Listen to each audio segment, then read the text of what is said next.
आज घरीच अशी खुसखुशीत खारी बनवलेली होती, त्याची रेसिपी मी तुम्हाला सांगतेच, पण त्या अगोदर आहे ना पिल्लूला मी झोपी घातलं. तर चला म्हणलं आता मस्तपैकी आहे ना खारी बनवूया. तर त्यासाठी आपल्याला आहे ना 1 ते 1.5 कप मैदा घ्यायचा आहे, त्यामध्ये चवीनुसार मीठ आणि थोडा ओवा आहे ना असं कुस्करून टाकायचा आहे. 1 चमचा आपल्याला त्याच्यामध्ये तूप टाकून आहे ना मस्तपैकी मिक्स करून घ्यायचं आहे आणि थोडं थोडं पाणी टाकून आहे ना मस्तपैकी असा गोळा मळून घ्यायचा आहे.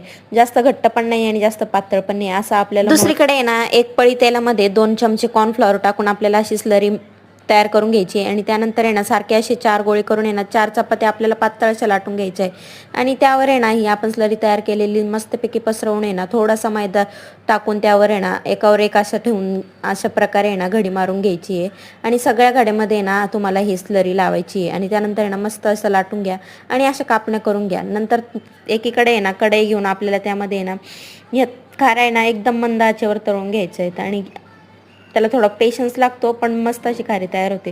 तर चला व्हिडिओ